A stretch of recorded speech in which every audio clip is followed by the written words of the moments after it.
Hello, listeners, and welcome to episode 62 of Push2Plat. I hope this finds you well wherever in the world you are at this time and whatever you are doing. It is a tumultuous time, I know. So why don't we take a little break from the realities of life and talk some gaming, some fun, and some laughs. And it is my pleasure today to welcome CoolKidJoe. He is the host of Push2Plat Level Cap. He is a returning guest. He's a central figure in the Discord. He's a man on a mission. In fact, this mission is rapidly coming to a close, I think, soon as he approaches level 100. He is the man with 1 million+ gamer score. He is an exceptionally nice dude and a personal friend of mine. Joe, how are you today, sir? Oh, we're doing great today, CJ, like always. That's what I like to hear. Now, how has the work situation been for you? Has it been crazy this week, or has it been manageable? It hasn't been too bad. I've been working a little bit more because it is starting to be less restrictions, like in my state. So I am getting a little bit busier at work. I've been working with no air conditioning and having to wear a mask all day, so that kind of sucks. So like I just kind of breathe. Yeah, I just breathe in my face all day, and like the carbon from my breath just leaks out into my eyes. So I get home and my eyes are all bothering me. But other than that, like, no complaints.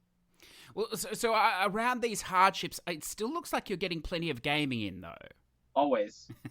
Excellent. Now, look, we're a PlayStation sort of focus show, so we will move on to that. But it is a great opportunity for me to ask some Xbox questions. I see that PlayStation, I'm not sure if you've seen, have rescheduled their presentation to later in this week. I think it's Thursday night in America. It's very early Friday morning in Australia. I must ask now, as we approach this, are you getting some anticipation building? Are you feeling this love for PlayStation? Or are you firmly booked in on the Series X ride at this point? I'm booked in on both, kind of. Definitely more Xbox because I know that those new studios that they have are hard at work, and a lot of them have like funding now that they've previously struggled with, and I actually want to see what some of them can do without having the issues of money holding them back. Like I read an interview a while ago with the head from the developers of Contrast and We Happy Few compulsion games, and he said that a lot of his time he spent going out and securing funding so he could keep his team going rather than spending the time and working with his team. So I know that they're working with like Unreal 5 and they're working on a AAA RPG type game, so I'm definitely interested to see what they have. PlayStation, like, I mean, my bar is set high, like always, because they, for the most part, always deliver on their first party lineup. But I'm definitely really excited to see Xbox take it to that next level. I haven't linked it through to you. I don't know if you've seen it yet. It just came in this morning, but apparently Phil Spencer gave an interview in the last few days where he actually is going on to say how the future for Xbox is now moving far beyond the console as well to this platform with their cloud streaming and everything. So I'm really excited to see where they're going, because it seems like Sony is still very firmly, focused on this console, ecosystem future, but they're really starting to push the boundaries, Microsoft, and it's very exciting, I think, Joe. I'm excited anyway. Look, I'm going to ask you as well, because I know you're still keeping up, I think, with this one achievement a day. Is this still happening? Yeah, so I'm currently at 2,180 days straight with an achievement, and to equate that into a simpler time frame, in 5 days that'll be 6 years. That's ridiculous. I know last time we spoke, I asked you this, but I'm going to ask again. Do you feel the pressure to get these? And I know you use a quick achievement, but are there any days where you're almost up against the clock, you don't fit it in, and the pressure descends on you, and the panic begins? Or are you always well in hand with this achievement a day? There's been a couple of days where I've just been like so overloaded with like work or just like something happening in like my personal life or whatever, where I'm just like, oh, I gotta get something or whatever, and then I'll have my Surface tablet with me, or I'll have my my phone with me, because there's a couple phone games like Gears Pop, or Microsoft Solitaire Collection is on the Windows Phone as well. So like I'll pop that up and I'll snag one real quick, or Minecraft for the for iOS. like I'll grab that, something in there real quick. Like I'll just have like a buddy invite me to like an achievement world, and I'll like really struggle with the touch screen settings of Minecraft and get that done if I have to. I mean, it's few and far between for like days. I like have to like I have to like basically like have like a day where like I have to go to work super early, like 4 in the morning early, and then like I don't get out super late, and then like I hang out with like my friends or whatever like after that, and then like I'm kind of like struggling like to like get something in before I get home. But for the most part, like lately with like Radalaika and East Asia Soft like releasing like spam every week or whatever, I kind of drag those out as far as I can, just because I mean, yeah, you could just like boot it up, play a level of something, and then there's just like boom, you're done. Yeah, they are a luxury for that game. Now I'm going to put you on the spot here because we didn't talk about this before, but of course these sort of statistics, and I know that the achievement whores and trophy whores love these sort of things. These are statistics are very well kept on the true achievements and also on the true trophies side. I assume that's where you're tracking this milestone. So if you're coming up to this 6-year mark, are there many people ahead of you? I know on the true trophies one, they actually list sort of the top, consistent, long-earning, one trophy a day people. You must be towards the top end of that on the achievement side. Yeah, so I'm actually looking it up now because I was not prepared to answer this question, but I actually have the 130th longest streak. Oh, wow. So there's a lot of people. Yeah, there's one guy who's like north of like 10, I believe. Smirnov is up there too. I think he's like I think he's like second or third on the leaderboard. So that's terrifying to think there's people beyond 6 years there as well. Well, I mean, that literally is an achievement. It's sort of terrifying and exciting at the same time. But congratulations, and may the streak continue as we go. Now, I'm going to just explain what we'll be doing today, listeners, because we haven't had Joe on for a while. Although Joe is on weekly on the Push2Plat Level Cap, which is a more short format, if you like. By now, Joe, we'd be 3/4 of the way through the show, pretty much, and spewing games out and cheesiness. So here we can just chill out and relax a little bit. And see what he's up to. But of course, he is up to this goal of reaching level 100. And in as quick a time as possible, I think is fair to say, Joe, using games that so help you do that. So for the listeners that do not follow your journey on Level Cap, where are you up to at the moment with level platinums? What's going on here? Okay, so about 20 minutes before we started recording, I actually posted this in the Discord, but I hit 69% of the way through level 69, and I did it with Leisure Suit Larry, Wet Dreams Don't Dry. I thought it was a really appropriate game to do it with. I also did some math so I could hit that evenly. Yes. That's a real meta game within the game. I like it. Yes. I really like that game. I was a little upset when the US version of it was censored when I played it today. The part where you go into the dark room and you take the pictures or whatever, there's like some censored signs up in there. Is it censored in the EU version for PS4? No, it is not, because I have a screenshot of one of the screens from it, and it is definitely not censored. That's interesting, because that game is still not available on the Australian store, so I assume it has not met classification, or they're not even going to bother trying here. If I were to assume why, I would say that it has to do with the same reason that you guys got your own stacks of Saints Row on Xbox. I don't know if it's that way on PlayStation as well, but because there's a dildo bat. That's right. Because that weapon, the penetrator, is not in the Australian version, and they couldn't censor it out for when you play online or whatever, because we obviously have it, so they basically just made their own stack of the game. And there is definitely a jackhammer with a dildo at the end of it in this game, just casually sitting on the floor. Well, what a lot of the rest of the world doesn't realise is Australia, has always potentially had a problem with dildo bat violence in this country. The government has had to move swiftly in case people go around pleasuring themselves with these sort of a bats. So it's really just responsible and protecting the Australian people here, Joe. But unfortunately, maybe you're correct. It's carried over to the leisure suit, Larry, as well at this point, or maybe they're just not even bothering trying anymore. That could be possible as well, as no one really understands how the censorship works exactly in this country. I feel it's It's an interesting beast. But now look, what level are you up to then? Because I'm right, you are coming to the sort of the last part of this journey, really, aren't you? Yeah, so level 69, that 423 plats. I definitely have more gold than any other type of trophy because I'm spamming so hard. Yes. You've opened the door here to this guy. Now, I don't remember his name. I saw him on Twitter here. I know you're familiar with his work. This plat gold trophy hunter who's only going to earn, is it gold trophies and silver trophies or something with his platinums? Do you know about this gentleman? No bronze or something?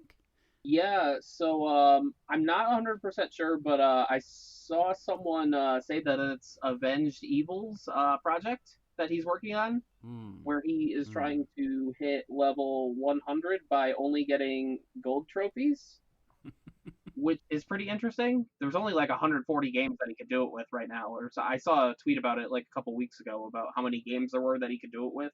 So I mean, he's gonna obviously have to wait for more to come out, and it's probably not helping that there's no more beta versions of stuff coming out at the moment.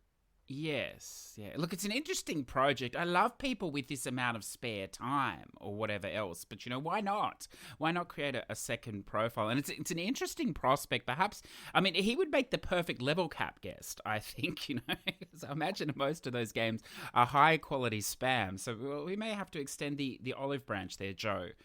As time moves on. But look, let's shuffle across to some games, listeners, because what we're going to do today, seeing we're lucky enough to have Joe join us, is we're gonna just follow the usual format. We'll throw in some of what we've been playing now, and Joe, you don't have to spew it out in 30 seconds here. As I said, you have the time, and then we're going to move into a Q&A with Joe. So there's quite a few listener sent in questions here through the Discord, Facebook, and private message. So we'll go through those a little bit today. We'll learn a little bit more about Joe, about what he thinks as well in the gaming. And then, of course, at the end, we will have the platinum shoutouts there, Joe. Now, I believe I sent you that in the document too. So we might even share that and have a little bit of banter with that if we like. But look, why don't we jump in then to what you've been playing, Joe? Now, you've talked about Leisure Suit Larry, but what else have you got here? What else would you like to share with us? So obviously there's a whole bunch of spam that I've been playing, like all the Ratalaika games and stuff like that. And Hmm. some of the East Asia soft games that have come out the last couple of weeks. I recently just played the Complex. Yes. What'd you think? I thought it was okay. It was a little bit difficult to follow. I don't think it's the best FMV game that they have. I still think that belongs to Late Shift. Late Shift just had like a story that I was significantly easier to gravitate towards, and I kind of did like the Complex's like in-game engine a little bit better because you could kind of like fast forward it to because there was like 9 different endings, so you could kind of like skip to the choices once you've already played it. I didn't realize that until like playthrough 5 though. Oh. So like I kept watching them. Yeah, no, so I kept watching them like over and over and over again, and I was like, I liked it the first time, but I was like, oh, this kind of sucks now because I'm just doing it like over and over and over again. Yeah. So for the listeners who are not familiar with the premise here, the complex is it's about a well, it's not a secret, is it? But it's about a scientific research, medical research area where they're working in various diseases and drugs and things like this, and nanotechs as well. And the story sort of stems out from there, what happens with these nanotechnologies and how they're stolen and used or abused, perhaps. But it is an interesting point you make here about the gameplay here, Joe, and the system mechanics of that skip. So, unlike most of the other VNs to now, and well, it is almost a VN, the FMVs until now, and you reference Late Shift. The problem is that you did have to play it multiple times, and either you had to make save states to pick up from spots for trophies, whereas this is the first one where making saves is really not going to help you because of the skip function. And what I really liked, and I think this is what you're alluding to, is that you can just play this at least once without a guide. In fact, there's no point to use a guide for maybe the first 2 playthroughs, and then you can just come back and use this skip function to pick up the endings, which, to my knowledge, has not been available in any of the other FMVs up until this point. So I imagine you did enjoy that element of it. Oh yeah, no, that one drastically brought down the length because I mean, like the first 5 or whatever, I I paid attention to like the first playthrough and like kind of the second one. Like I tried to see like where it kind of arts differently and stuff like that. But like the third, fourth, and fifth, before I knew about it, I kind of just like let it sit there. And the other thing that I like about this is in the options menu, you can also select to stop it when it brings up a choice. While in late shift, at least to my knowledge, that this doesn't exist. It very well might, but you had to pay attention, and if you didn't, it would just like pick whatever choice was the default one and progress through the story. While this one just like paused it like it was like a true visual novel, like those JP visual novels that we spam the crap out of. Like it just would stop there, and I thought that was fantastic as well. While I was doing this, because I was doing other things like playing the Pokemon TCG on my PC, which I do a lot as well. I know you asked me about that one day. So like I always have the app open and it always says I'm playing it like in Discord. But like I was playing that while I was like letting it run. That's good. Yeah, it's funny, this complex, because when I played it at the time, like I thought the story was okay. I got more of it the second time, but at the time when it finished, I rated it as my highest VN, only because of also the gameplay mechanics we talk about. And it's funny though, because it is still a text-based decision, even though you can, as you said, go in the options menu and get it to hold on decisions. It's still choosing text. And then having recently played this Dark Knights with Poe and Munro, where they abandoned the text choice, and it's an action choice in an FMV. And now I know there was a little bit of this in the Bunker as well, because ultimately that was a monologue game, a one-character game. But I really like this change. Obviously, it puts more emphasis on you listening to the dialogue and playing like a movie, but it does make a change. So it's interesting to see this genre, how it's going to move forward, because I think with the complex and then also with Dark Knights, both of those in the last few months have moved the genre quite forward in its progression. Whether you like it or not, listeners, I suppose that's subjective in the overall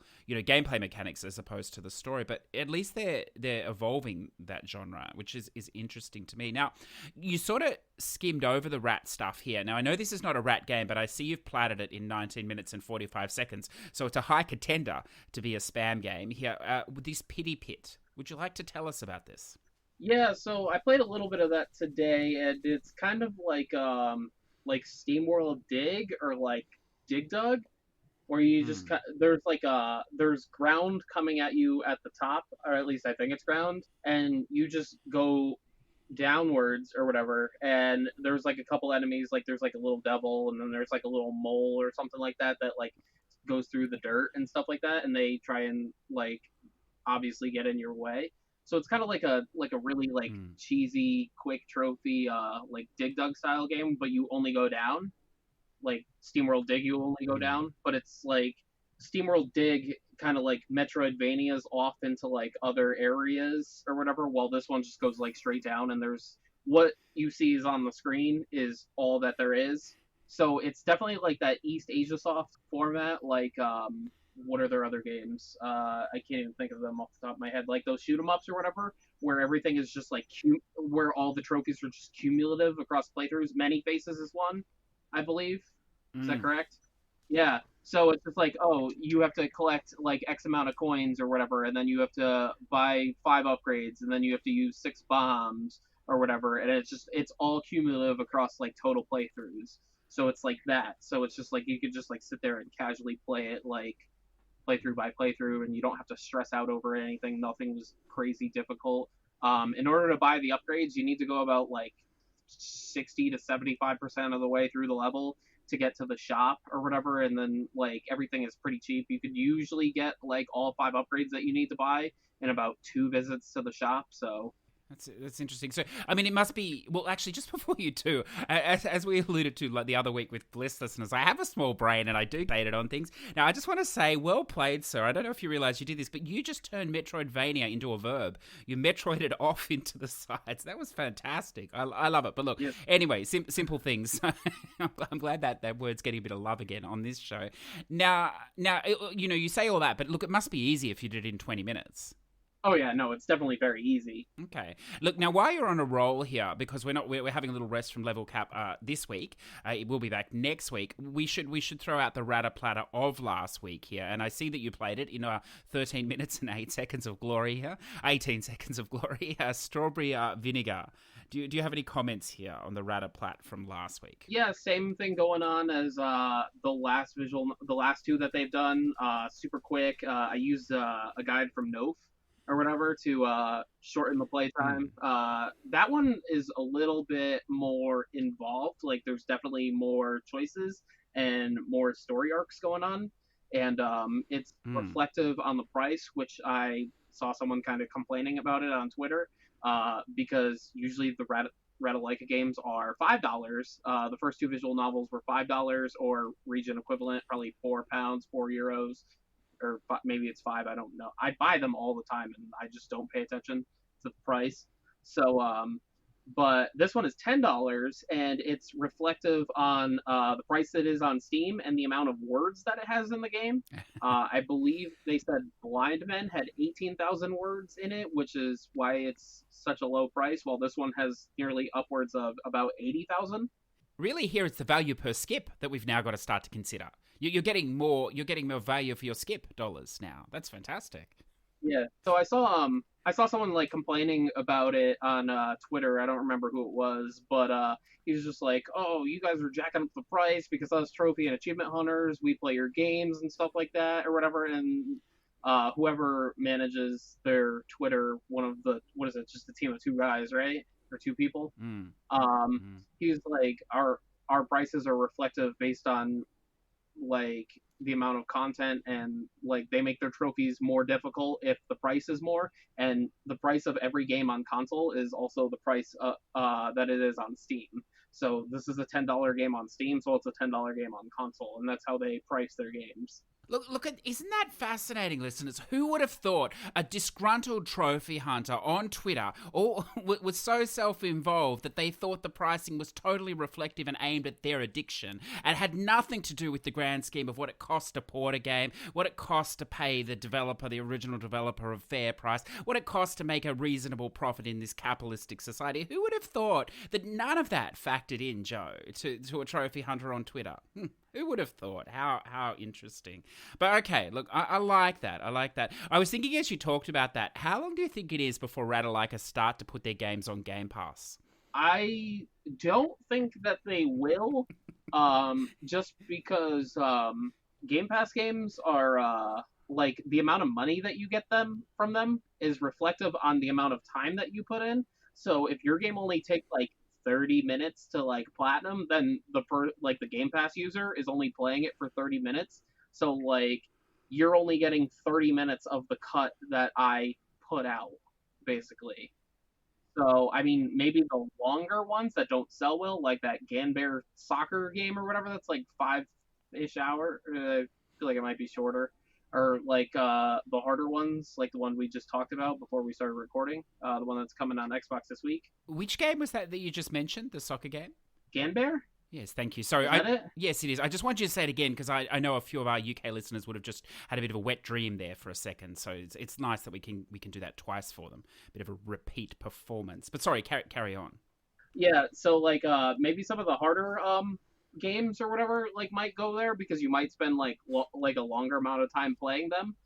But I mean, like I can't see like Jack and Jill DX or whatever. I know a couple of those are in PS Now, but I reckon it would be an interesting proposal. It would be an increase maybe in achievement hunting of these games if they did. I think it would be delightful. But I mean, that's a bit of self interest there, Mr. Man on Twitter, that complaining about the prices. But but perhaps that could come for both of us. I would like that. Now, the last thing I want to ask here, Joe, which is disgraceful. I'm disgusted by this.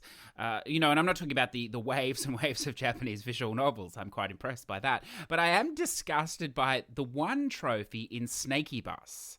What is going on, sir? oh, so I think I started it and then I had something else to do and I went away from it and then I just didn't continue it. I played it a little bit on Xbox too. Oh, okay. by 1%. No, that got me through like two. That got me like through 2 or 3 days of streaks. Yes. But I don't know. And like I'm having a little bit of like trouble with like the really like weird physics of it as well. The physics are a little odd. Yeah, I think from memory, it's just a matter of just continually playing the game, and it doesn't really matter how far you get because it's all cumulative, except for that one 420 trophy where you have to hit the 420 in one actual run. But I think everything else, it doesn't really matter how far you get because it all progressively adds. I was just kind of like getting like a little frustrated with it at times because I was doing like the one in like the college dorm room or whatever, and it was like I'm like, oh look, people or whatever. And then like I go and you just like stuck in the corner. Yeah. And then it just ends, and I'm like, oh shit. Yes. Yeah. And I can understand that. Now, seeing we have you here, I'd also like to flip this now a little. We don't usually do this, but it'll be interesting, listeners. It'll be interesting for me as well. Now, what are you playing on Xbox at the moment? Now, I don't mind if they're short games as well, but what are you looking at over there? So the last couple of days, I have been playing Castle Pals just to keep my streak alive. But currently in the disc tray, we have Maneater in there. Ah, well, can we talk a little about this? How much have you played so far? None, because I just opened it and installed it today. Well, I did see that you got them for both PS4 and Xbox, so you're a fantastic collector and supporter of the studio there. Yeah, I mean, we need a second Shark game. So I gotta make sure that I support my my Shark games or whatever, because I mean they made something different and kind of innovative in like a world where everything for the most part seems the same, and I will respect that. And apparently it's pretty fun too. I haven't really seen too many people complaining about not liking the game. Maybe some issues with the trophies not working, but for the most part, everybody's experience has been pretty positive. I've also, my buddy told me today that he heard that the Xbox version overheats the console, which I don't know about yet. So I'm sure I will find that out shortly. Also, that crunching was me opening the PS4 copy, by the way, if you heard it. All right, well let's give you a minute to unwrap that, and we'll take a little dive into this Maneater if you like. So this is a Maneater by Tripwire. So I recently finished it on PS4. I believe the patches have taken care of the trophy issues, at least on PS4. I had no problems there at all, although I was being very careful with the collectibles, but again, no problems at all.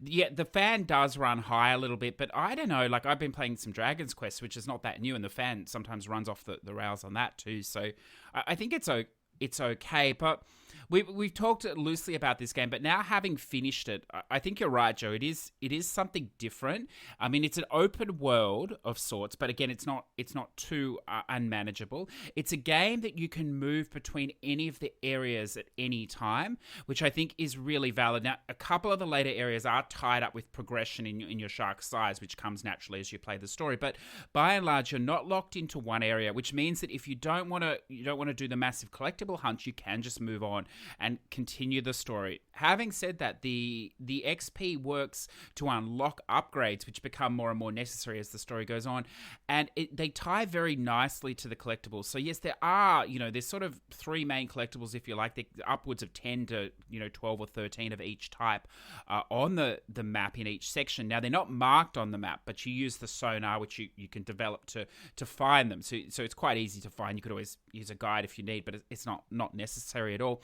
You can clean up a section once your shark's a bit upgraded in probably 10 or 15 minutes. So the collectible hunt is very manageable in this game. And it's one of these things where the collectibles add value to the game. So there's a lot of funny things. I was on the Loop Bros just recently and mentioned the fact that, now I don't know if you'd be old enough, Joe. Unfortunately, disgracefully, they were, but they didn't know it. There's a reference in one of the areas. You go into this bunker in a golf course full of water, and there's a banana stand there. And it says, even here, the money's in the banana stand. And of course, that is a wonderful reference. By your silence, Joe, I take it you're not old enough. It's a wonderful reference to Arrested Development, the cult show. So there's a lot of this stuff hidden there. They really did take the extra step or whatever. So I think for the price, and I think it's around a 3/4 price game. Does that sound right, Joe? I don't think it's quite a full price. Yeah, it's only $40 here. Yeah, it's very reasonable. What I'll say about the campaign, as I've said before, is it's done in a reality TV style. It's very funny. It's very redneck as it goes on between the main character Scaly Pete and the antagonist, the shark, I suppose. And as you grow and you develop, you can turn yourself hideous with all the upgrades, but hideously powerful as well. But it's very manageable the whole way through, although the final section of the game, the final fight, there is a bit of a spike in difficulty, and then also there are these infamy levels where you have to cause chaos or whatever to bump them up. That can be, somewhat of a small grind if you're not working as you go.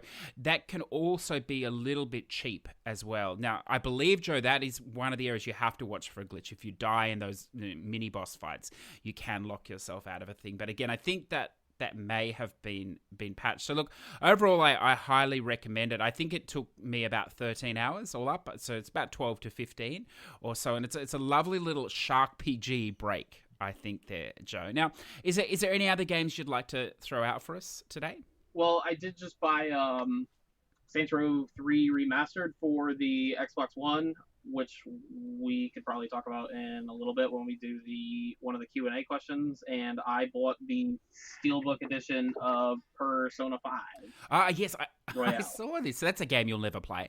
I don't know, maybe. I mean, it's still sealed. I'd like to get to it at some point, maybe, but I don't know. It's funny. I know recently a listener and a Patreon as well, Dat1 Seagull, is going on an RPG kick, which is fantastic. Well, he's doing a lot of different games, but a focus on RPGs, and it's something that I know you're very focused on the leaderboard, or on rising up at the moment on the levels. So these RPGs, they're massively time consuming. They're not going to help you do that. But it's something that I've come back to recently, having done Persona. And then I've gone back to Dragon's Quest XI. And it is really lovely to have an RPG going as well. But we might touch on that in the Q&A, I think, with a question there from a listener as well. So just before we get there, listeners, I'll dump a little bit of love here on you. A little bit of spam, a little bit of goodness, if you like.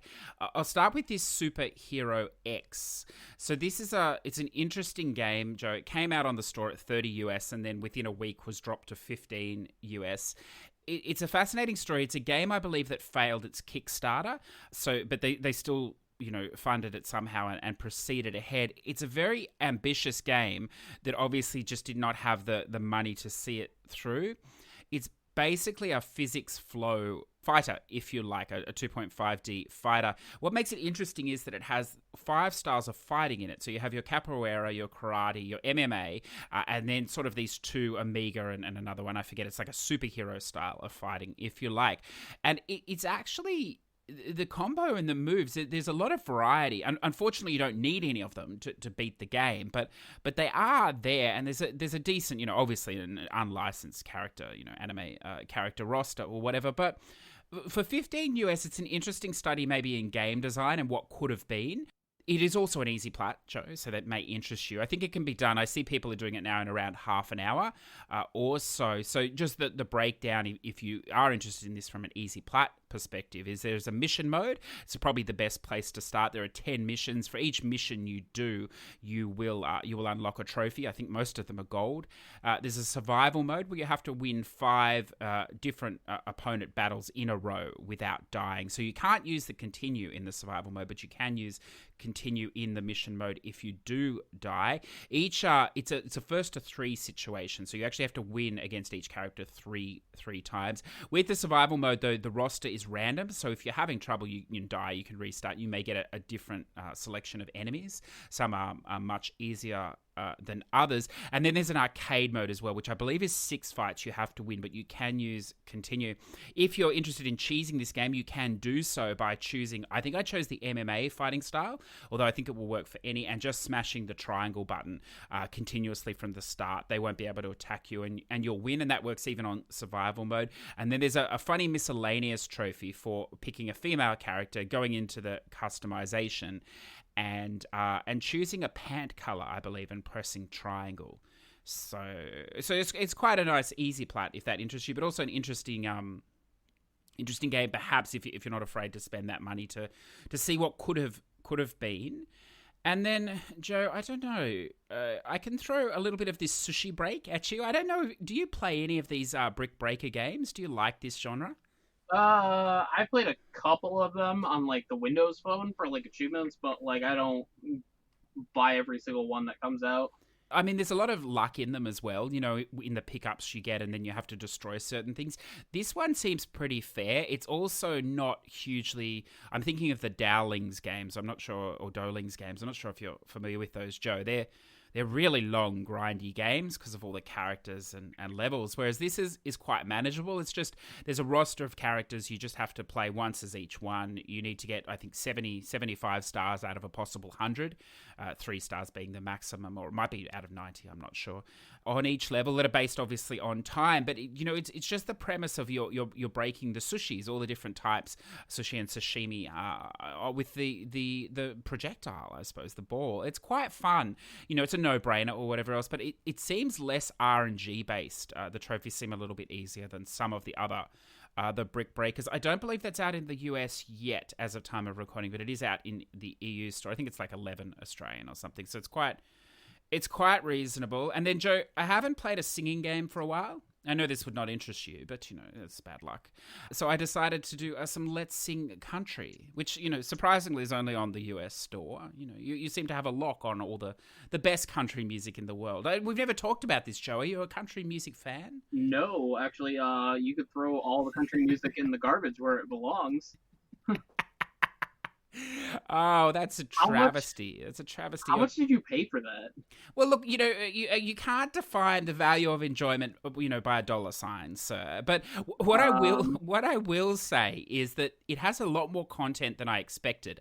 So there's over 60 songs in this. So when you look at that, it's actually less than $1 a song, and the songs do have the video clips. So if you look at it on that point of view, it's quite reasonable. The other thing is, a lot of this music we never get here in Australia. Obviously, it's probably huge in the US to varying degrees, so in varying places. So it is pretty cool. And what I like about it is, yes, there is no plat, but it is one of these singing games where you actually have to sing. You can't cheese it with a fan or something else. The detection, I mean, it is the current year 2020 singing game, but Let's Sing game. But the detection is actually pretty good, and I think.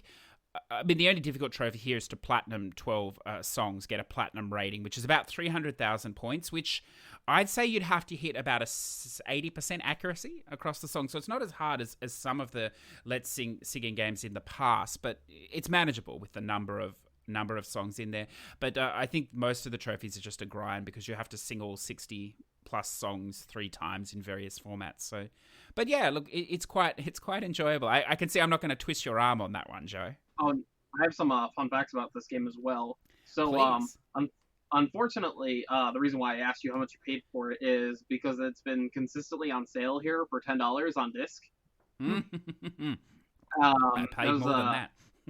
Yeah, no, I know that. It would have probably been for me to buy it for you and ship it to you than what you paid. It's possible. The postage is brutal between the US, but yeah, you're probably right. I didn't, but the luxury. Another thing, so the Xbox version of this game obviously came out when the PS4 version came out, like same release day, obviously, and it took them about 6 months to unlock the achievement list for it. It's just like they kind of just like forgot. So the game had no achievements for like the first 6 months of release because someone didn't do their job. That's interesting. Well, I mean, these games are not for trophy hunters in any stretch. I mean, there's only 10 trophies, as I said, and it's going to be. Well, look, I see someone did it in 6 hours, but I mean, that'd be a continuous 6 hours. I'm not sure how they did that. Perhaps there is a way once you meet all the requirements just to let the songs free play. That is possible, I suppose. But I mean, there's plenty of value there, but not for trophy hunters. In fact, I see there's quite a few ultra rares. I think just because nobody's bothered to sing all the songs, or they haven't got to it yet. Yeah. And my tip when I play like singing games is like I will grab my computer speakers and I'll put the mic next to it, and then like I'll look for like an acapella version of the song, and then I'll kind of try and sync up the audio in the game to my mic. That's how I've done the majority of all my singing games, except Just Sing. I don't know if you played that. Yes, yeah. You played Just Sing? Mm-hmm. Yeah. You get the plat in it? No, I don't think. Is this the 2000? There was a few Just Sings, I think, weren't there? We talking No, the? so Just Sing is the Ubisoft one. That's like Just Dance. Yes. Hmm. And you can literally put your microphone on a fan and just 100% every song in the game. Oh, this is one of the ones you can cheese then. Yeah. So this is I'm gonna look this up. I know you can't get the plat anymore because they shut off the servers for it, but you can probably get a good amount of XP if you're just like looking to. Yes, Just Sing. I have done it. I thought so. In fact, why I was confused, Joe, is I've also done We Sing as well, which I assume is also Ubisoft as well. There, I did that. I did them. Oh wow, I did them in the same week almost. So This is what happens, Joe. See, the reason I went back on this is I also realised that at this time, I tell you what, listeners, in the May of 2017 was a singing month here, Joe. I did Disney Sing It, Family Hits, and I bought all versions of the Let's Sing 2016. For some reason, from every region. But look, let's not dwell on that because I definitely didn't play them all yet. But isn't that fascinating? See, that's why these profiles, they're so important. They show us what we've still to do or what we have done. But look, let's move on from the singing games because most of the listeners are probably, prepared to neck themselves because they're a little ashamed perhaps of their singing voice. Of course not Rick. Because I know that Rick has a wonderful singing voice. He's done the SingStar games and all of these. But most of our listeners not lucky enough to have that. And then the last thing I'll put, this is just a bit of an ego bash for me to keep moving on it, Joe. Last year I had a PS4 corruption and I lost my 40-hour save in Dragon's Quest XI. It was upsetting, of course, at the time. But I finally come back to it, and I think horrifically, I've had a bit of time this week off. In the last 3 days, I've probably put in about 28 hours, which is pretty impressive for me. And I'm almost back to where I was up to, which is fantastic. The only hot tip I have for this game is that it is one of the best JRPGs, I think, released on the console. So it's definitely worth a look if you haven't. Yes, it's massively long, but it's not really grindy in that the levels come naturally. But I found this, you'd love this, Joe. There's a section with a casino where you have to do these 10 requirements, play so many hands, win so much money and stuff. All of that can be done with a turbo controller in a couple of hours of AFK. So that was a lovely discovery if you don't want to play the casino games. Nice. Yeah, I like that. So I think that's going to be my next RPG or JRPG focus. But look, why don't we move now? Joe, we've done enough of the compulsory games here. Why don't we move towards this Q&A after this short break? Alrighty. You are the summer, we were the tide, the clearest of azure, bright as your eyes, golden skin sundress, you were the skies, and I see the color I've known all my life. We are timeless, we are timeless. Waves washing over the sand on my feet. Time is an ocean and I'm lost at sea. Tomorrow won't find us, but I still believe. Searching for you is looking for me. We are timeless. We are timeless. We are timeless. We are timeless. You are water, I am frozen. Skies are moving, I'm standing still. In the shadows of your twilight.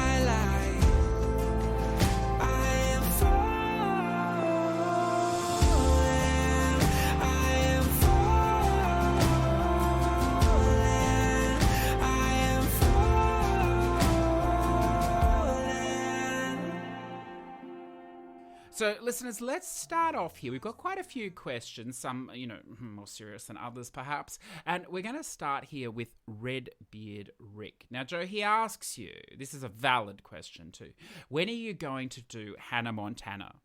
The people want to know, Joe. I honestly don't know, because my PS3 has been acting kind of funny lately, and finding another one hasn't been the easiest because nobody trades them into GameStop anymore, and the retro stores that sell them around here, you can't really go in. So if you buy one, you can't really take a good look at it. They like just take your credit card and then they go to the door with it, and like their return policies are like terrible normally, so I'm assuming with like everything going on that they're significantly worse right now. Like you only have like 1 day to check it out, and then it has like a 30-day warranty or whatever, and you don't know where it's been. And my PS3 I bought brand new like years ago, and I have a fully backwards compatible one, so I would want another one that's like that. So it's been kind of like fluky with like playing disc-based games. This sounds like a lot of you problems. So when is Yeah, this Hannah? Maybe we need a remaster on the PS5 then for you of the Hannah Montana. I would definitely play it. But look, I would play it again. Yes, but you have it now, so you've got to do it. It's. I hope you can work that out. It's fantastic. Do you have? I imagine you do. Do you have some Move controllers as well? Yeah, I have a PSVR, so I have like the Move and the Navigator. Is that what it's called? Oh yes, the Navigator. I forgot about that useless thing. Yeah, Yes. I have three Move controllers, and then I have the Navigator. Oh god, that Navigator. Oh, I don't think I found. There's surprising the number of games that will not allow that Navigator, even though it'll allow the Move. Yeah, It's like the poor man's Move, the Navigator. I love it. Anyway, that's a wonderful. For a time here in Australia, it became very hard before the VR came out or whatever else, and they were the only things you could find because everyone had bought up all the Move controllers because of course Sony, sneakily, re-released them at $100 each or something, or for two when they beforehand were worth $5 or something, the old ones. So yeah. When I got my VR or whatever, I got that $200 mm, bundle with the 5 games or whatever.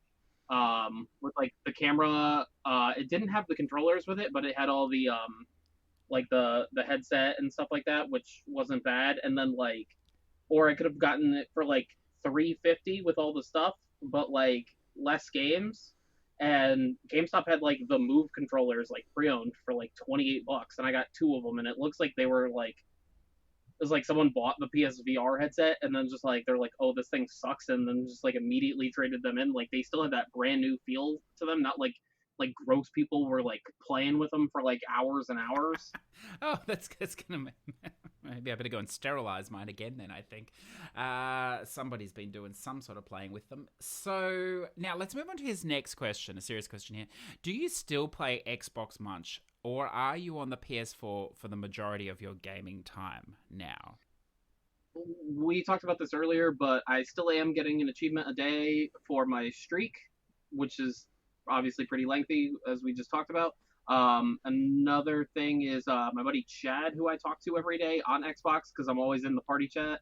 We are planning on co-oping some games that we've been meaning to co-op on the Xbox for a long time.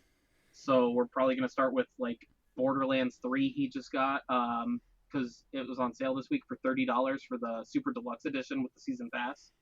And another one that we're looking forward to doing is Saints Row 3, because we played all the Saints Row games together. And I'm also supposed to ask you how much the Saints Row 4 is on the Australian marketplace when you get a chance. The 360 one. Yes, yeah. Good, good. I'm glad we're using the show to discuss our personal affairs, Joe. That's wonderful. Now, look, that's going to come back again, so we'll leave that one there. Now, I'm styling on your bro, which look, I'm looking forward to the platinum shoutouts this week to see what he's going to drop on us. But and this is a valid question, Joe, because as much fun as he likes to have, he's a serious gamer. He is, and he likes these simulator games. And he's asked here, will you ever play a simulator game? So I was actually looking at the simulator genre before we started recording, and there were a couple games that I saw that fit into that category. And actually, one of my favorite ones is the Kepling series on the 360. Oh.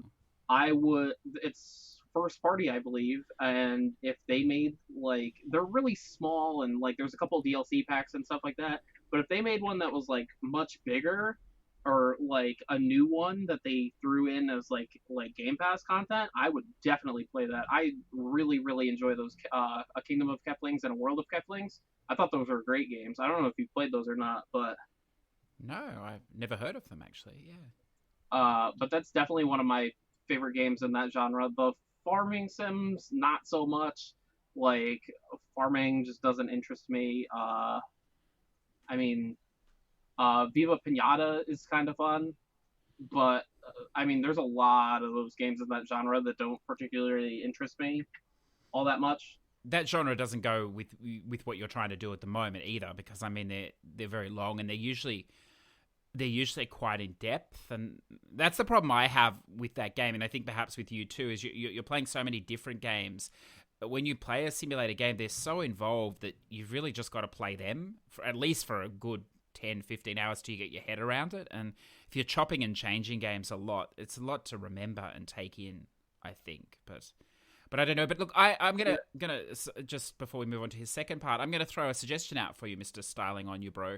There's a game called Mega Aquarium, I believe, which is coming up on my list. I think it's a smaller sim, about an aquarium park. That could be something you could look into. Write a guide for us all, and then we can decide whether we want to play it or not. Keep you busy. Now, the second part of his question, this is quite valid for a lot of reasons, but we won't touch on those reasons just yet.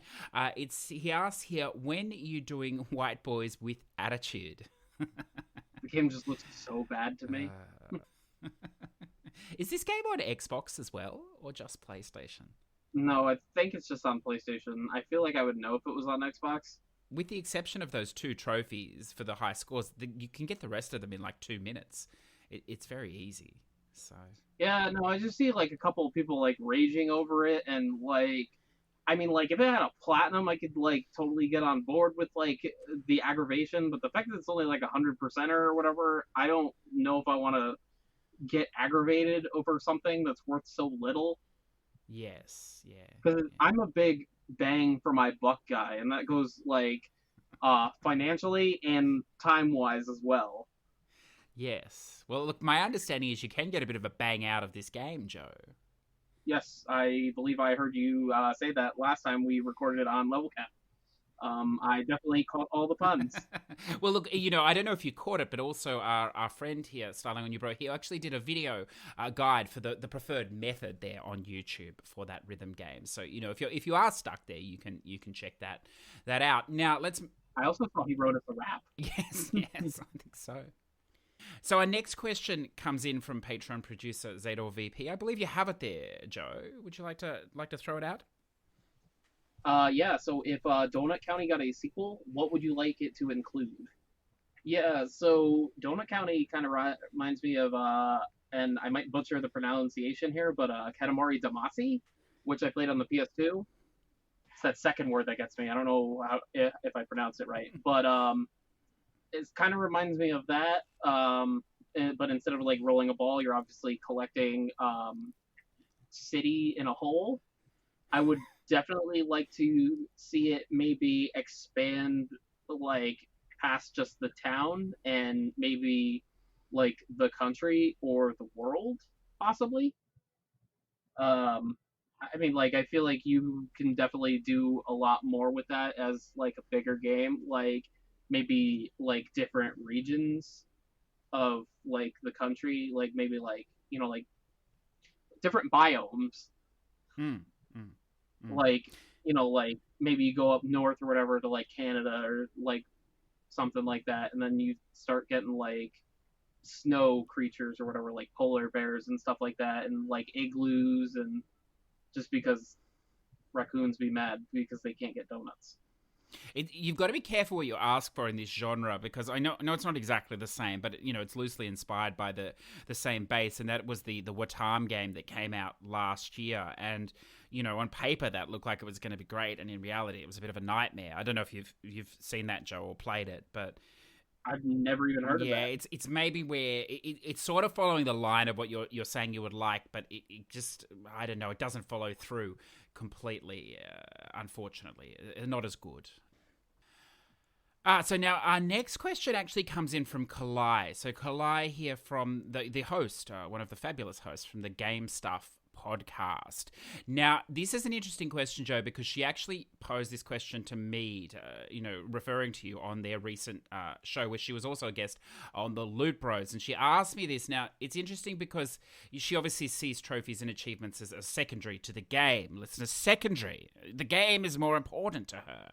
It's a fascinating concept, Kalai. But, I understand there are people like you out there, obviously in the majority, but, we won't touch on that. But it is an interesting question, Joe, and it's a question I sort of fluffed over because I can't answer it for you. Only you can answer it. And it is here, do you get tired of playing the same game as you did on Xbox to obtain trophies? I'm gonna go with no, just because, like, my whole strategy behind it and, like, to avoid burnout. So, like, Red Bow is one that I played today, actually. Like, it was just, like, one of the games that, like, I found that was, like, quick and where I can get the math, like, right down. So it has an Xbox version, and then it has, like, 3 PS4 versions and 3 Vita versions. But, like, some, like, people, like, at the top of the leaderboards, like, when a game like that comes out, they'll play it back to back to back to back to back to back. Like, they'll play all 6 versions that same day, and it's, like, I'll spread them out more, so I don't get tired of them.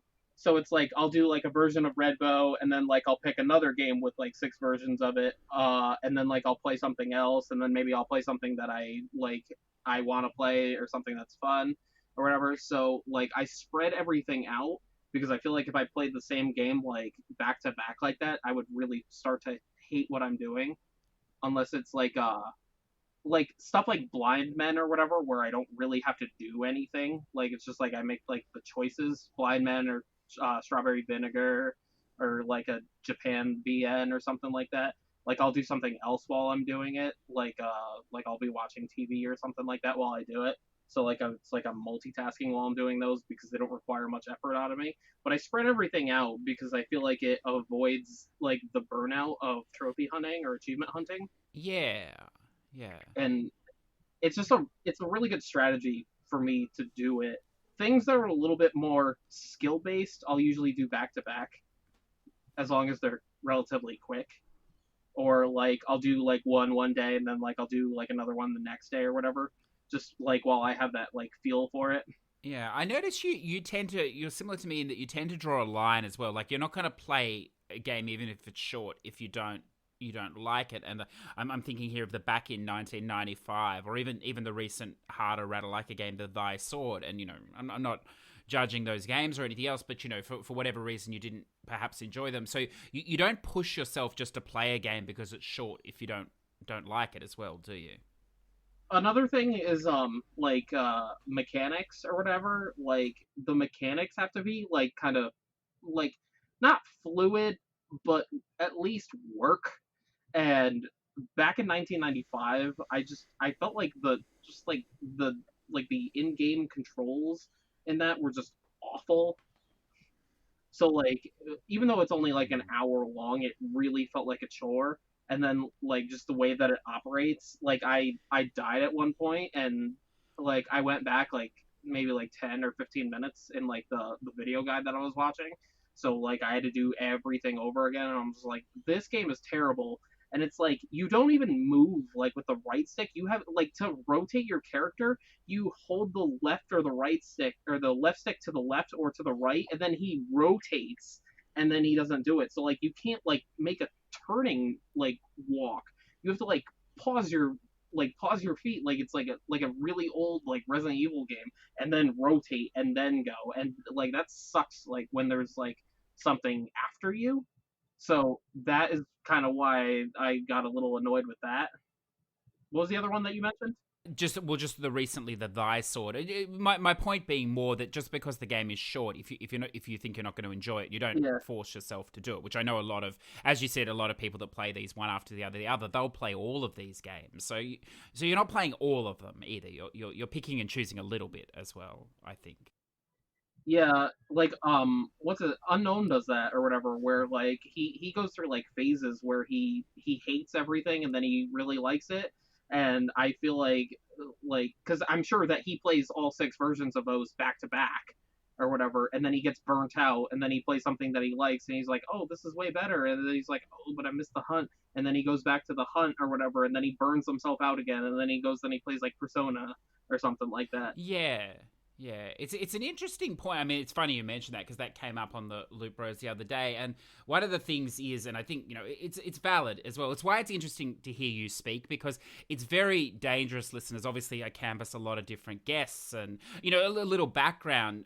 I first ran into Joe. I think you actually wrote to us on Twitter. It was in August of last year, so it's been almost a year. But we never spoke until December or something. And one of the things you need to be a little bit careful about with high, spam trophy hunters is that often they have nothing of interest to say, because when they're playing the games, as you say, Joe, one after the other, they're not really playing them. They're just using a guide, and they don't know anything about the game. You could ask them what happened. They can't tell you. They don't know. Like, they were there, in body pushing the controller for, but they haven't interacted with the game or learned anything. And of course, that's a totally valid way to play.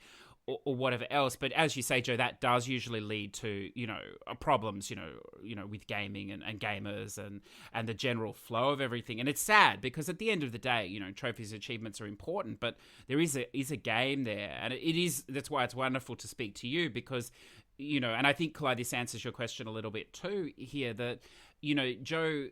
Yes, he's skipping VNs or doing whatever he's doing, but he's also interacting with a lot of these games. He knows what's going on, and that's obviously it's clear from hearing him speak today about the game. So I don't know if you see that, Joe, but I feel there's a bit of a distinction. And I know there are for many high-level spam hunters as well, but not all of them, I think, for whatever reason that is. Yeah. Now, the second part of her question here, I'm not sure about this. And do you play fewer new games because of the trophy hunting? So I don't think it's so much new games, because you play new games every week, but perhaps do you play fewer bigger games, I suppose she's saying, or the big AAA games, perhaps, because of trophy hunting?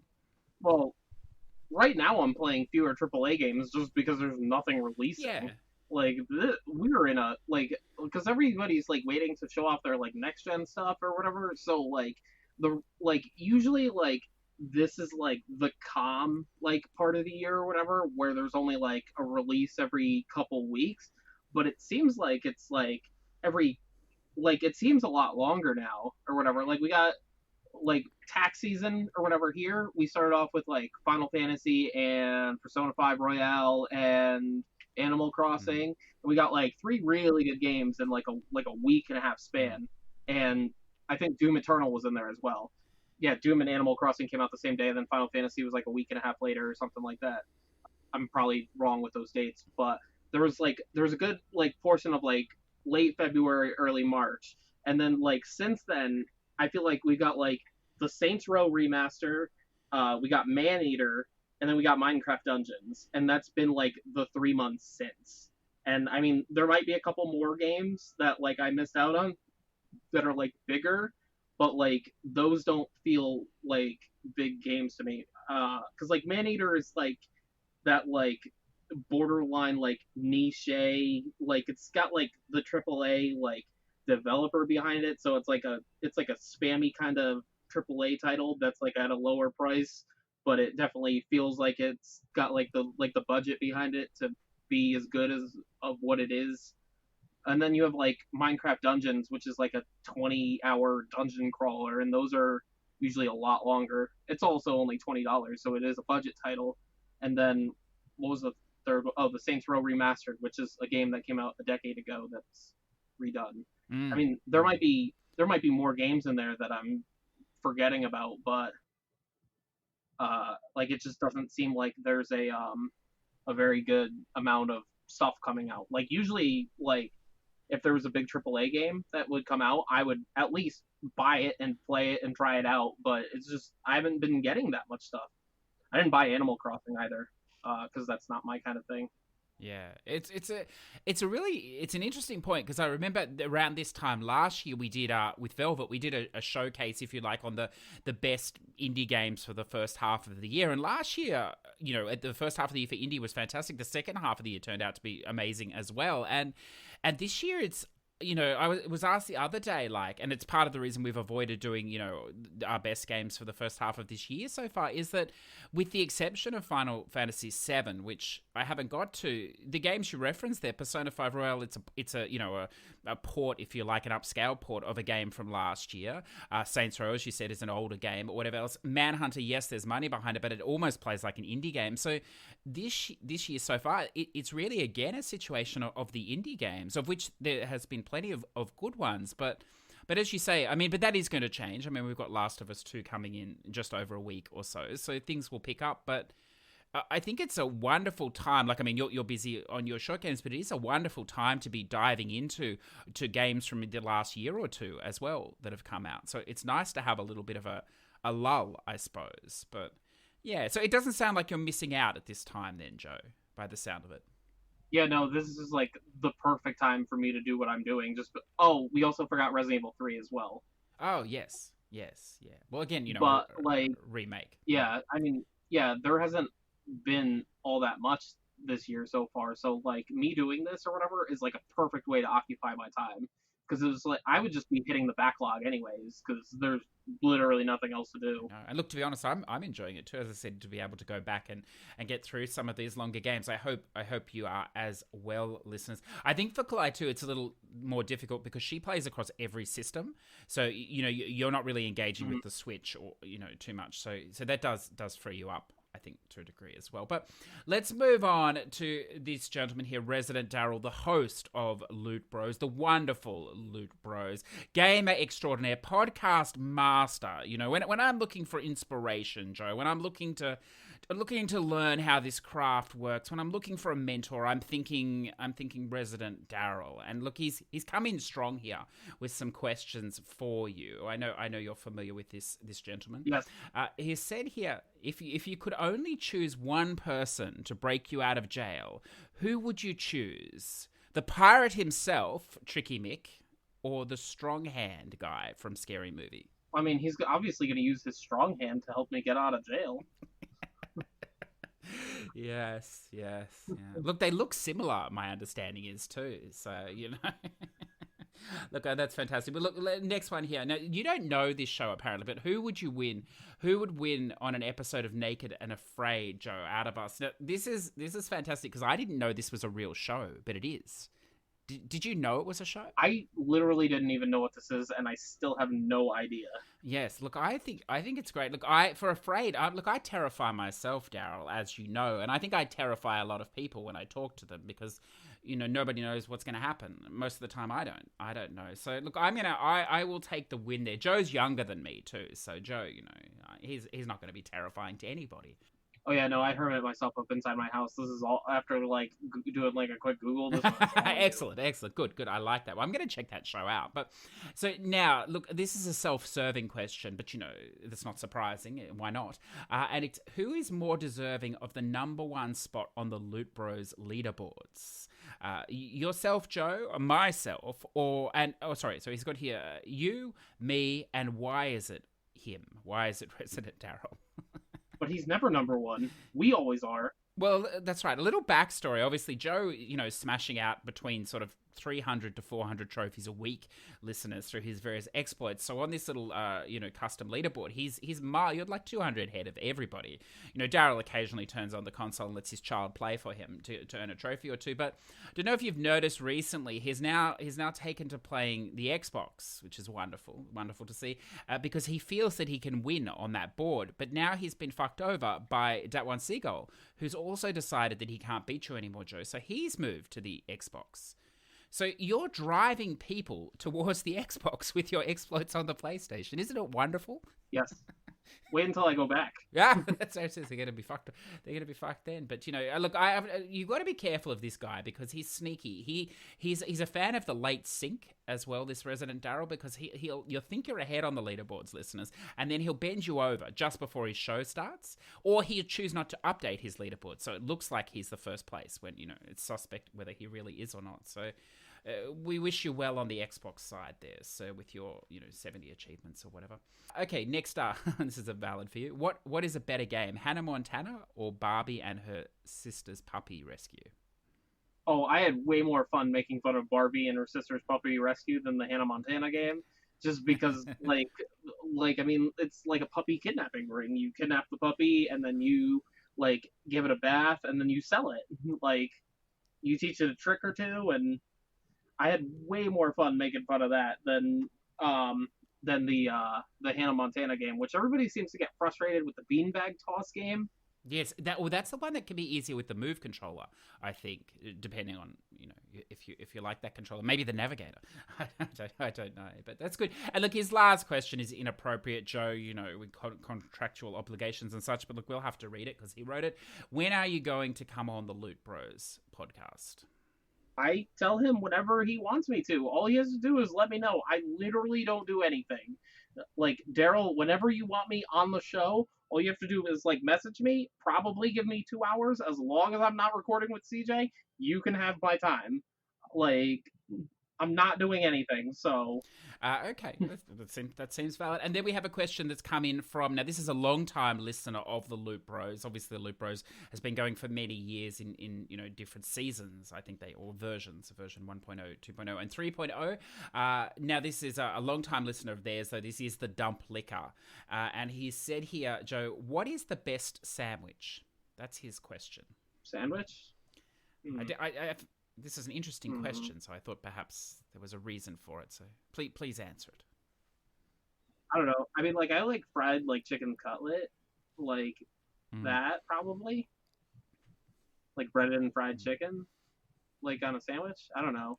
I mean, like, I'm not, like, really, like, a big sandwich person. I'm a big pizza guy. Yeah, that's what I thought, because, yes, I don't know why there's sandwich. Because the pizza is the big thing in your area, isn't it? Your state, so... Yeah, I'm in the New Haven area. Actually, like, me and Daryl on his podcast, I believe, we talked about this for, like, way longer than we probably should have. But, maybe Dump Liquor is more of a sandwich man. I don't know. And then his second question is, what is CJ really like? She's just a pretty nice guy. I mean, I don't have anything bad to say about you at all. Like, I always speak very highly of you when when I reference you, like, when I'm talking to, like, Chad or whatever. So... Well, that's important, because you never know who's listening, I suppose, there. So for the real answer to that question, you'll have to join the Patreon program, listeners. So let's move on. Now, I've got one here for you, Joe. This is an interesting question it's a serious question. I was thinking about the last day or two, and it doesn't have to be a new game. This can be, an older game if you prefer. Which AAA or bigger game, doesn't have to be AAA, but which bigger game would be better with a skip button? I feel like if you could cut down a lot of the unnecessary traveling in like if you could do like the fast travel more effectively in like Forza Horizon 2, I feel like, because it's like you kind of have to go to like a central hub or whatever, which there weren't that many in it, and then like drive kind of far to get to the races, and then like the races are like exceptionally much longer than you want them to be. That's probably a good one. I feel like Metal Gear Solid 5 could probably be a good one, because those ones, like, just the cinematics are just like obscenely long for no reason. I feel like a lot of like things that like with like a fast skip option or whatever, or like when you have to like travel like insanely far or whatever, it's just like that they add game length. Yeah, like the padding. Yeah, definitely.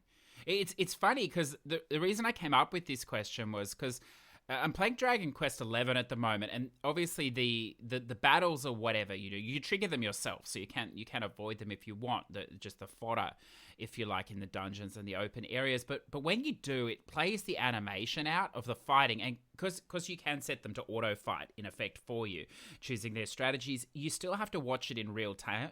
There's no fast forward option, and it's much the same. You can play Persona 5 much the same way, but they do have a fast forward option on the battle that makes the battle go super quick if you've already decided your actions. And I thought for that game, particularly in a JRPG where you're doing the same thing over and over again, hundreds, thousands of times, it would be quite valid thing to do. But yeah, I don't know, because I mean most of them do have cutscene skips, don't they? Most games now, so yeah. It's interesting. It's more, as you say, it's more the monotonous stuff, I think, that would be nice to chop out. So look, Joe, that's a lot of questions there. I want to thank you for that. Is there anything else you want to throw out there, or shall we move on from there? No, we can move on.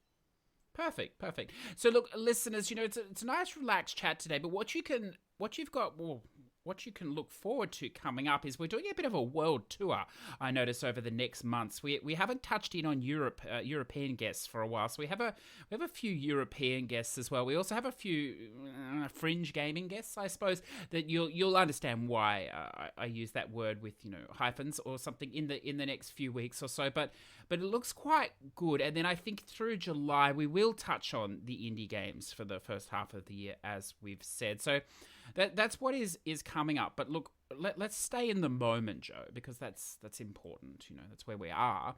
And let's go to this Push2Plat Platinum Club shoutouts. Now, I believe I shared this list with you. Is that correct? Yes. So how about we share it up? Now, why don't we start with the first person here? I know he's a friend of yours, so why don't you shout him out, because it's a big one here. This number 700. Yes, so Alex, or Onyx as he is in the Discord, number 700 for Maneater, which I'm actually really looking forward to play. So congrats on the big milestone. That's definitely more platinums than I have. He's moving at an equal pace as me as well. So yeah, he hasn't slowed down, has he? I thought maybe once he hit level 100 he would slow down, but I think he seems to be increasing almost, which is wonderful. Wonderful to see. I think since everything's been going on, I think he's been working from home a lot. So I think he's just been killing. He's doing multiples. He sends me pictures or whatever. He's working on 4 things at once on like 3 different TVs and a Vita. Yeah. Yeah. Well, look, I mean, he can multitask. I mean, he ran fabulous, guides and walkthroughs for such a long time. And now, I mean, imagine he has so much more time on his hands now that he's investing, in other pursuits as well, in an interest in filmmaking as well, which is wonderful to see. But I believe he would be a multitasking gamer. So that's wonderful. And then, his next one here, 707, Nickelodeon kart races. Do you know about this one, Joe? I bought it on the Xbox the day it came out, and I never played it. Yeah, it's not wonderful, but it's not dreadful. But the problem is not with the game so much as with the trophy list.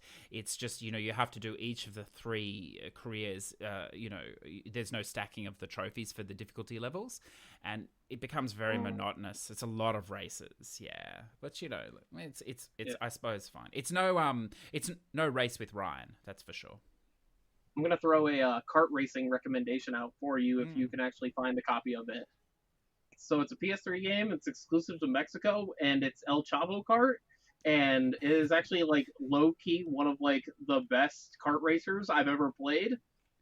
The achievements or the trophies in it are, really terrible and really grindy, but, that game plays fantastically and, a lot better than I ever would have imagined that it would have.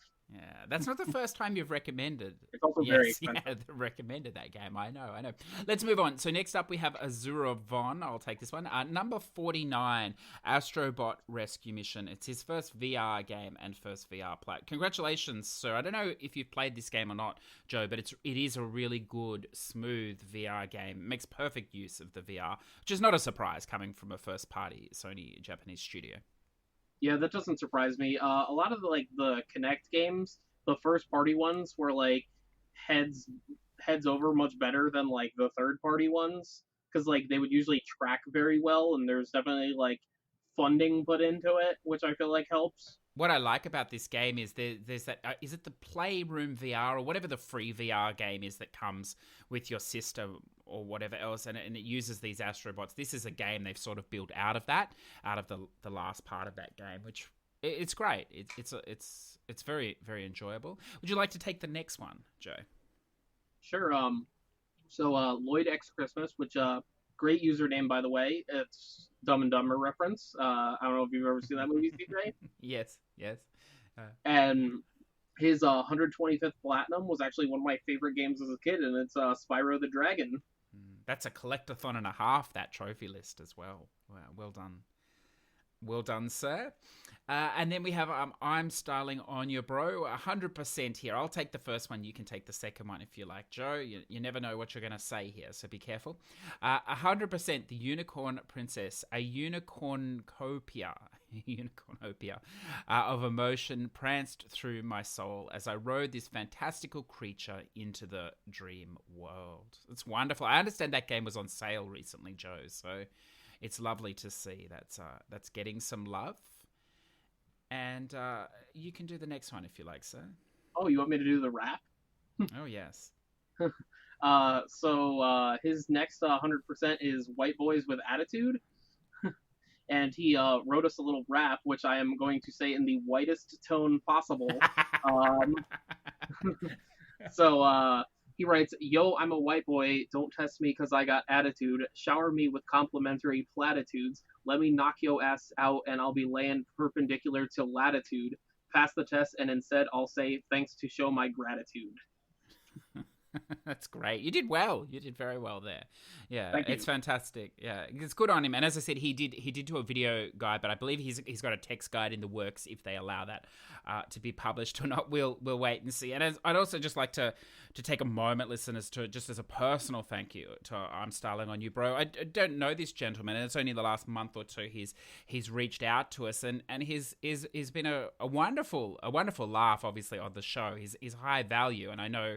I get messages, Joe, almost every week now. People requesting him to be a guest on the show, so we'll look into that at some point. Definitely, that is in motion. He is aware of that, but he's also been wonderful in the last couple of weeks because one of the great things about moving this show now to a one-on-one format is that.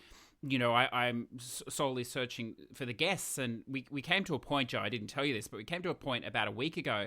Where I'd run out of guests. Now, there's a queue a mile long of people, but I hadn't booked anything, and I was like, well, it might be time to start booking stuff in. And then he came through with actually three recommendations now for guests, of which he followed up on for me, and we've basically booked them in. So we have an oversupply of guests coming into the next few months, but I want to thank you for that. So and just echo that there are many ways you can help us, obviously by spreading the word and liking or listening, Patreon, whatever. But even something as little as if there is someone that interests you, as a guest, then reach out to me and let me know, and we can perhaps put something in motion within reason. Because at this point, Phil Spencer will still not return my phone calls, Joe, which is disappointing.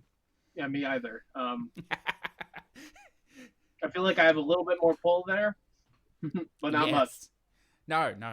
Well, I don't know. If he sees how much I've bought on the PlayStation Network, I may have a little pull there as well. If I transfer my buying power over to the Xbox store, I don't know. But hopefully, one day. Never say never. Just unlikely. Our next one, JB Trophy Hunter 1975. It's a big one, Joe. Number 150, the Resident Evil, the first Resident Evil. It's fantastic, sir. Would you like to take the next one, Joe? Yeah, sure. We got Dino Roar with Modern Warfare 3, and he said it only took him 8 years, 6 months, and 3 weeks for the 100%. That's supposed to be quite tough, I think, the DLC, though, too, isn't it? I think you need like a pretty effective team to work with. Okay. It is like kind of like a competitive, like horde-esque type mode or something like that, where you have to like kill all the enemies, and I think there's like a couple waves. I also haven't played that mode since like the DLC came out, so it's definitely been like upwards of like 8 to 10 years whenever that game came out. I don't remember. So I feel like I did some of it, but not all of it. I also think this is getting a remaster this year of probably just the campaign, so it'll probably be like an incredibly easy plat where you could like just totally cheese the veteran mode.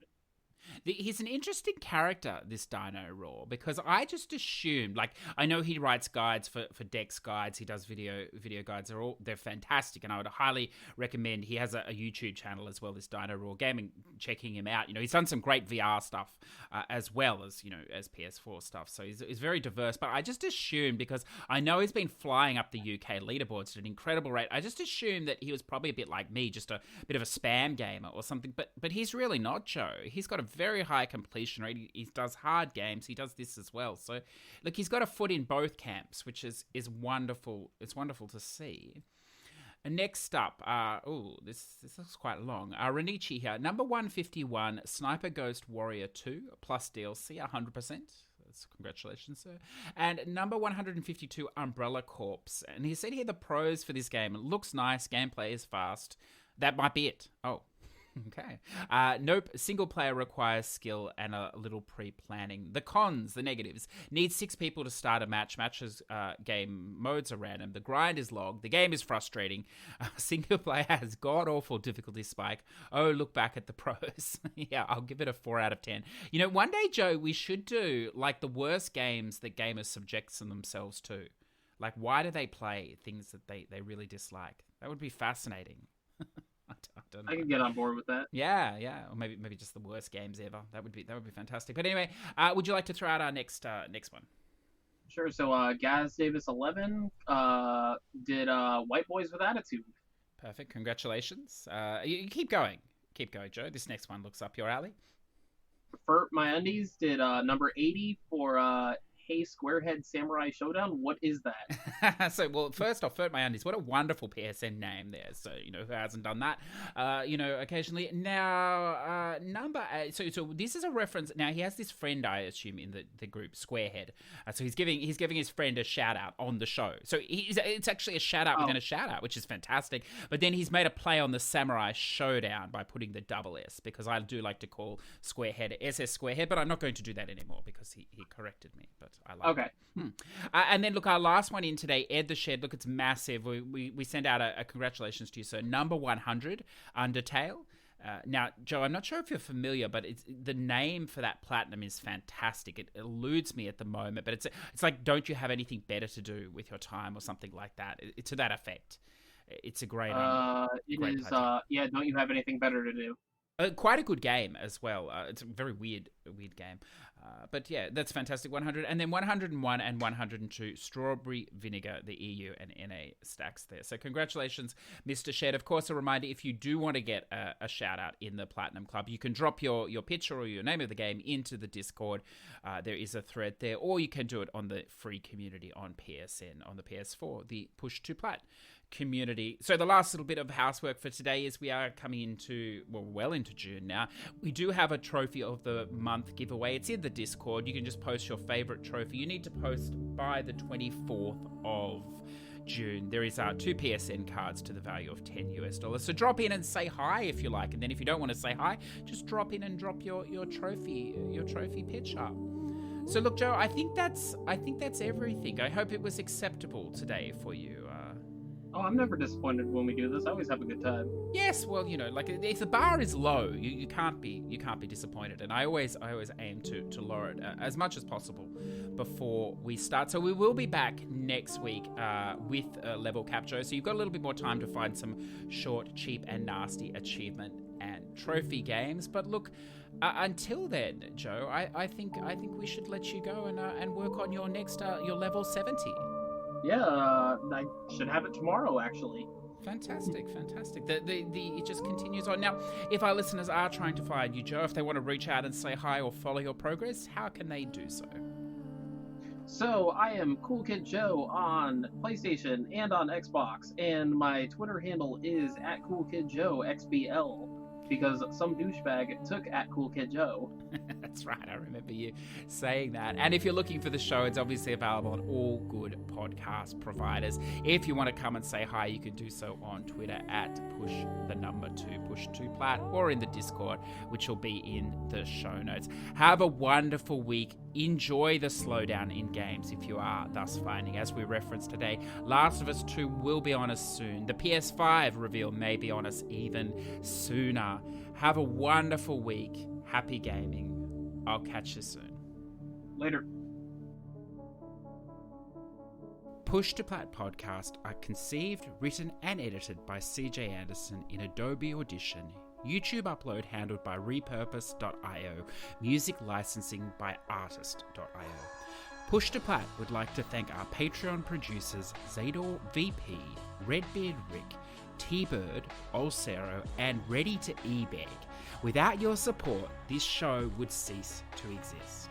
If you would like to say hi, jump into the Discord in the show notes or on Twitter @Push2Plat. If you're interested in supporting the show, then jump on Patreon, the Push2Plat Patreon, where you can find more information on how to support us and allow us to continue to bring wonderful guests and topics from around the world. Yeah.